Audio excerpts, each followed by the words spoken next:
Une ancienne demeure, inoccupée depuis le décès de son propriétaire. C'est une chance, souligne le meneur. Le reste du groupe doit être convaincu. Le plan est simple. Effraction et collecte d'objets de valeur. L'argent et les bijoux sont le butin principal. Pour un groupe de cambrioleurs expérimentés comme eux, s'infiltrer dans l'obscurité ne devrait pas être un problème. Mais ils veulent savoir si le travail en vaudra la peine. Le meneur explique ensuite pourquoi il cible cette maison en particulier. À cause de qui résidait là auparavant.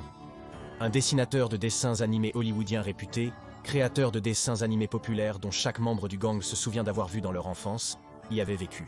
Et donc, le meneur leur dit, le dessinateur avait un bureau où il faisait tous ses dessins. S'ils peuvent trouver une œuvre originale de lui, quelque chose que le public n'a jamais vu, surtout quelque chose avec l'un des personnages célèbres du dessinateur, alors quelque chose comme ça pourrait se vendre à prix d'or aux enchères. Écoutant le meneur, un par un, le reste de l'équipe commence à être séduit par la perspective d'un gros paiement. Tout ce qu'ils ont à faire, c'est d'entrer dans une seule pièce. Entrer dans la maison est assez facile. Le groupe est entièrement vêtu de noir de la tête aux pieds, y compris des cagoules et des gants. Mais la porte du bureau se révèle un peu plus difficile. Ce n'est pas qu'elle est verrouillée, c'est plutôt qu'il est impossible pour aucun des cambrioleurs de passer. Le meneur va immédiatement là-bas, tourne silencieusement la poignée et ouvre doucement la porte. Soudain, quelque chose dans le bureau l'attrape et le tire à l'intérieur, la porte se fermant derrière lui. Pendant que le groupe chuchote paniqué et tente de rouvrir le bureau, ils entendent les bruits de commotion derrière la porte. Il y a une bagarre, des poings volent. En fait, cela ressemble à une véritable bagarre. Ils parviennent à ouvrir la porte, juste pour que le meneur tombe comme s'il venait d'être jeté avec une grande force. Même dans la faible lumière, tous les cambrioleurs ont remarqué quelque chose de différent chez lui maintenant. Sa tenue a changé, ses vêtements sombres remplacés par un haut à rayures noires et blanches de style dessin animé avec un masque de domino sur les yeux et un grand sac de toile sur l'épaule marqué « Stuff we all get ». Pas exactement le look discret que le groupe recherchait. Un autre cambrioleur a tenté d'entrouvrir la porte pour vérifier si l'agresseur de leur patron était toujours présent. L'étude semblait vide, alors il s'est glissé à l'intérieur, seulement pour que la porte se claque derrière lui. Le reste de la bande essaie d'entrer, mais une voix murmure de l'autre côté qu'ils ne peuvent pas entrer. C'est un plateau fermé. Après une fouille de 20 minutes environ de la maison, ils retrouvent leur complice manquant. Ils bafouillent incohérément à propos d'être obligés de répondre à des questions de trivia par une sorte de canard qui marchait et parlait comme un humain. Il semblait présenter un jeu télévisé, mais chaque fois que le cambrioleur répondait à une question, même s'il avait raison, le canard le soumettait à une punition bizarre. Il se rappelle juste que le rocher de Gibraltar lui est tombé dessus, puis s'être réveillé ailleurs dans la maison. Le meneur le vérifie pour des blessures, seulement pour trouver une bosse exagérément grande qui dépasse de plusieurs centimètres de la tête de l'homme. Déterminé à entrer dans le bureau, le meneur retourne à la porte et l'ouvre d'un coup. À sa surprise, un tronc d'arbre barre son chemin, une unique feuille de papier y est agrafée. Le papier a 2 mots grossièrement écrits dessus, « Saison du lapin ». En tendant la main pour arracher l'affiche, le meneur en trouve une autre en dessous. Il dit « Saison du canard ». Il continue à arracher des affiches alternées, passant de la saison du canard à la saison du lapin, jusqu'à ce qu'il atteigne une en dessous de toutes les autres. Celui-ci dit « Saison des cambrioleurs », suivi du canon d'un vieux fusil de chasse qui dépasse derrière l'arbre. Bien que la propriété située à Newport Beach, en Californie, puisse sembler modeste au premier abord, il existe un secret anormal derrière ces murs. Les archives indiquent que la maison et les terrains environnants étaient autrefois la propriété du regretté Chuck Jones, dessinateur, peintre et animateur décédé en 2002. Depuis le décès de Jones, sa maison de Newport Beach a été acquise par la succession puis rachetée par la fondation SCP, qui a utilisé une société écran pour dissimuler ses activités. Suite à cette acquisition, une clôture de confidentialité de 4 mètres a été installée autour de la propriété, et un certain nombre de chercheurs de la fondation restent stationnés sur place dans la maison, sous le prétexte qu'ils sont des parents en deuil de Jones. Tout cela pose la question, pourquoi exactement la fondation est-elle si intéressée par l'ancienne maison d'un animateur décédé ? Eh bien, techniquement, leur intérêt pour l'ancienne maison de Chuck Jones est en fait limité à une seule pièce à l'intérieur. Situé dans le coin le plus éloigné de la maison, au premier étage, se trouve un petit coin tranquille que Jones, de son vivant, utilisait comme bureau privé. Il aurait passé d'innombrables heures à mettre le crayon sur le papier, perfectionnant son talent pour créer des personnages aux poses exagérées et aux expressions faciales accentuées. Tout cela pour transmettre un sens de la personnalité à un public. Jones était responsable non seulement de la conception, mais aussi de la création des personnalités emblématiques de Bugs Bunny, Daffy Duck, Elmer Fudd, Porky Pig, Wile E, Coyote, le Bip Bip, Pépé le Putois et Marvin le Martien. L'achat de la maison de Chuck Jones par la Fondation n'a pas été motivé par son statut d'icône de l'animation grand public précoce. L'ancien bureau de Jones est le site d'une anomalie spatialement perturbatrice que la Fondation a désignée comme SCP-4934. Lors de sa découverte, il n'existait aucun moyen connu d'entrer directement dans la salle d'études sans déclencher la manifestation de nombreuses entités humanoïdes ou provoquer l'apparition d'objets et de substances dangereuses, ce qui risquait de causer des dommages corporels extrêmes à ceux qui cherchaient à entrer dans la pièce apparemment interdite.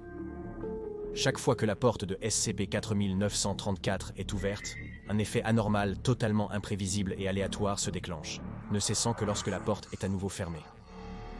Ayant découvert cela suite à un incident impliquant une tentative d'effraction dans l'ancienne maison de Jones, la Fondation décide d'envoyer une équipe d'enquête. À la tête de l'équipe se trouve un chercheur Rex, un homme qui a entendu toutes les blagues le comparant à un dinosaure ou à un chien qu'une personne pourrait éventuellement supporter en une seule vie. Selon les briefings fournis par la Fondation SCP, la salle d'études à l'intérieur de la maison produit une anomalie inconnue, et l'objectif de Rex est de découvrir l'étendue de cette distorsion de la réalité signalée et dans quelle mesure elle représente une menace. Toutefois, après avoir accidentellement entendu une équipe d'enquête se moquer de son nom, chuchotant quelque chose à propos « lui jeter un os, haha », Rex, perdant temporairement la raison, se dirige vers la porte du bureau. En ouvrant la porte de SCP-4934, le pied du chercheur Rex marche immédiatement sur un râteau, la force de son pas faisant balancer l'outil de jardin vers le haut.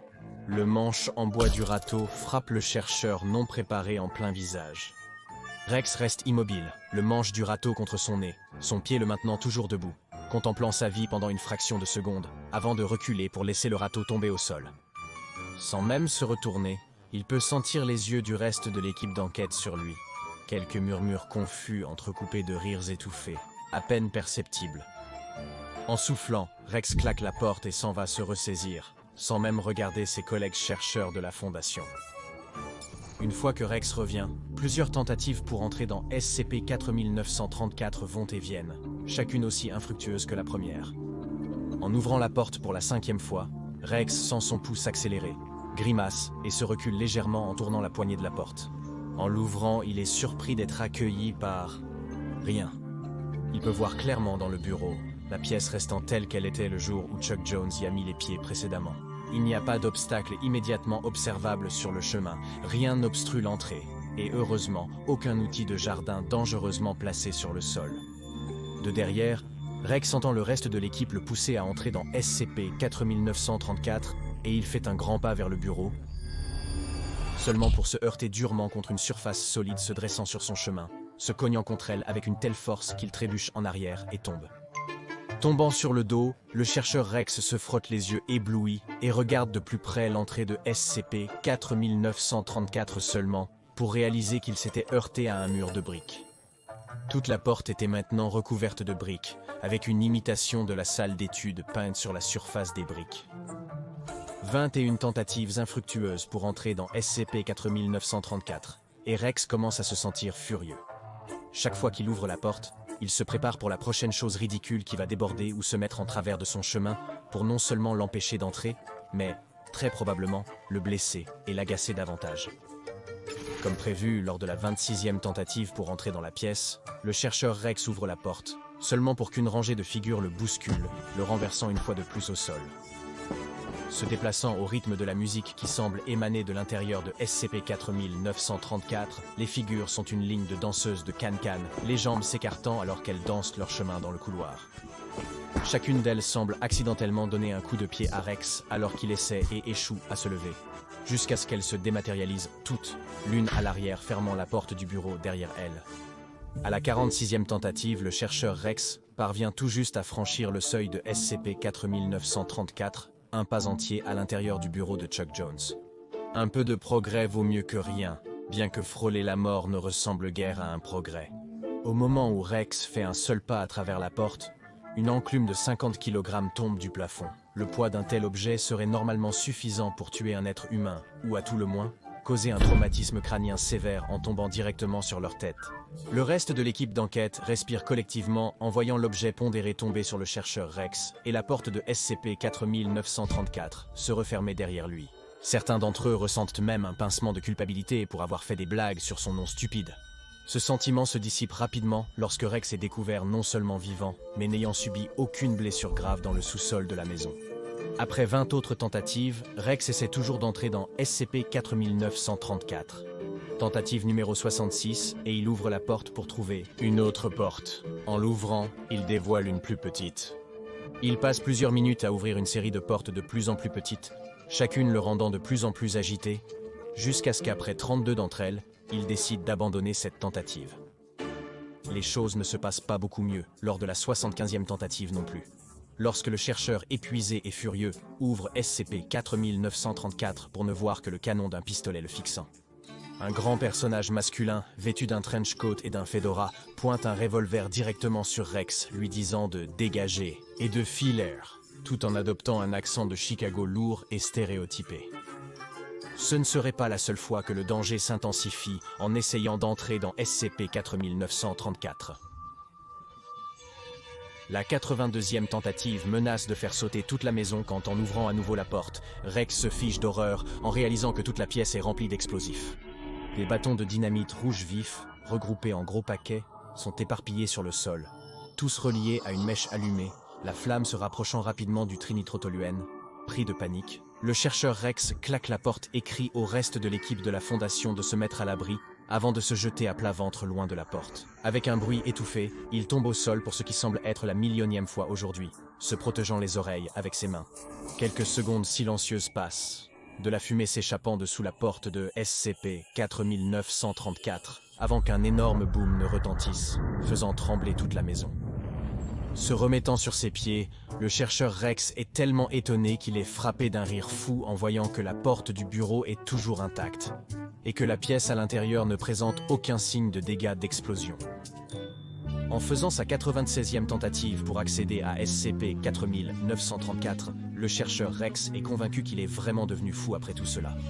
En ouvrant la porte, il est accueilli par une autre figure anomale, sauf que celle-ci est effrayamment familière. C'est lui. L'entité humanoïde ressemble de manière identique à Rex et imite ses mouvements alors qu'il essaie de dépasser le double et d'entrer dans le bureau. Chaque fois, il est empêché d'entrer par l'entité qui effectue les mêmes mouvements et actions que Rex. Cette imitation dure environ 2 minutes, après quoi le double embrasse brusquement le chercheur Rex avant de le repousser et de claquer la porte. Au bord de l'arrachage de ses propres cheveux, Rex ouvre une fois de plus la porte du bureau d'études. À ce stade, il a dépensé trop d'efforts pour laisser cette entrée anormale le surpasser et s'est résigné à quoi que ce soit de ridicule qui se passera ensuite. Mais cette fois, à la 101e tentative, la porte s'ouvre pour révéler des rideaux de satin rouge comme ceux que l'on pourrait s'attendre à voir sur une scène. Avant que Rex puisse tendre la main pour les écarter, une créature jaillit de derrière, sa tête sortant entre les rideaux. Il semble être une sorte d'humanoïde porcin, marchant sur 2 pattes, possédant les caractéristiques d'un cochon, mais aussi au moins la décence de s'habiller, spécifiquement dans une petite queue de pie. Sortant entre les rideaux, la créature bafouille une seule phrase avant de fermer la porte de SCP-4934. C'est tout, les gens.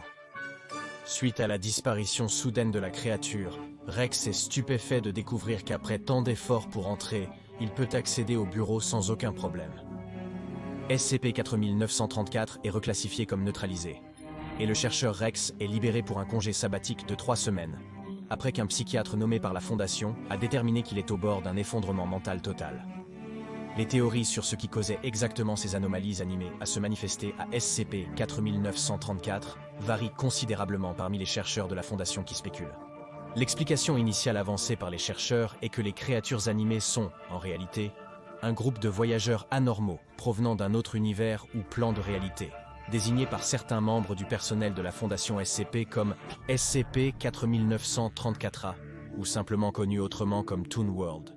Cette théorie, plus largement acceptée parmi certains membres plus âgés du personnel, suggère que ce groupe de marginaux interdimensionnels a été rencontré pour la première fois par Chuck Jones, à un moment donné à la fin des années 30 ou au début des années 40, et que leur capacité latente de déformation de la réalité et leurs luttes perpétuelles entre eux l'ont inspiré à recréer les diverses farces du groupe anormal sous forme d'animation. Des chercheurs dévoués de la Fondation SCP ont développé une théorie audacieuse suggérant qu'il serait possible pour les humains de passer directement dans la dimension d'origine de la créature. Cette dimension demeure encore inexplorée pour l'instant. Diverses fouilles ont été menées sur des terrains de golf à travers l'État de Californie. Le personnel de la Fondation soudoyant les propriétaires de ces terrains afin de sanctionner ces fouilles. L'objectif est de tenter d'atteindre un point d'entrée supposé à SCP-4934A, qui est censé se situer quelque part entre la croûte terrestre et le noyau fondu de la planète. La recherche de ce point d'entrée se poursuit et coûte actuellement à la Fondation une somme exorbitante pour restaurer de nombreux terrains de golf détruits. Actuellement, aucune autre observation des créatures, qui inspiraient probablement les créations animées de Chuck Jones, n'a été signalée. Néanmoins, une proposition autorisant le personnel d'investigation à mener des entretiens avec certains civils a été présentée et approuvée par les dirigeants de la Fondation SCP. Ce sont des personnes soupçonnées d'avoir eu des rencontres avec les entités anormales liées à SCP-4934 et comprennent en fait des personnalités publiques de haut profil du monde du basketball professionnel. Depuis l'annonce de sa retraite du sport en 1993, la Fondation SCP a tenté d'établir un contact avec Michael Jordan suite à un incident supposé impliquant les anomalies SCP-4934. Pendant une courte période, Jordan aurait été porté disparu de son domicile. Pendant cette absence, un pathogène inconnu semble avoir affecté plusieurs autres joueurs de renom de l'époque, à savoir Charles Barkley, Patrick Ewing, Larry Johnson, Shawn Bradley et Tyrone Bogues, qui jouaient en National Basketball Association pour les Phoenix Suns. La source de cette épidémie perçue reste un mystère même pour la Fondation SCP. Il semblait toutefois fonctionner de manière similaire chez les 5 joueurs. Pendant un match, chacun a spontanément développé des problèmes de coordination œil-main qui ont gravement affecté leur performance sur le terrain. Les examens médicaux et psychologiques des 5 joueurs affectés n'ont rien révélé d'anormal. Cependant, avant que la Fondation SCP puisse lancer une enquête à grande échelle sur la maladie anormale, tous les symptômes présents semblaient être miraculeusement guéris après que Barkley, Ewing, Johnson, Bogues et Bradley aient rencontré Michael Jordan en privé. Dans les années suivantes, tous ont refusé de commenter la nature exacte de cette réunion ou de ce qui a été discuté. Ceux qui ont soit seulement conservé un vague souvenir des événements, soit semblent révéler qu'ils ne comprennent toujours pas pleinement ce qui leur est arrivé. Tout ce que l'on sait, c'est qu'une fois que Jordan était revenu de sa brève disparition, le talent de ses 5 autres joueurs de basketball n'était plus affecté. La Fondation SCP tente toujours de contacter Michael Jordan pour discuter de cet incident et de savoir s'il a interagi ou non avec les anomalies liées à SCP-4934. Le personnel de recherche a commencé à catégoriser cet incident et d'autres similaires, un cas de convergence anormale spatialement particulière sur Terre, et a également nommé l'événement de 1993 la rencontre anormale de Jordan 1. Ceci est souvent abrégé en Space Jam 1. Certains membres du personnel soupçonnent qu'un autre incident a eu lieu en 2021 impliquant cette fois LeBron James, joueur éminent des Los Angeles Lakers ayant une rencontre semblable avec les entités SCP-4934. Ceci est provisoirement appelé la rencontre anormale de James 2 ou Space Jam 2. Néanmoins, plusieurs membres du personnel de la Fondation nient catégoriquement que cela ait eu lieu. Les chercheurs de la Fondation cherchent toujours à confirmer ces incidents soupçonnés. Un membre du personnel a présenté une théorie alternative sur l'origine des entités, SCP-4934.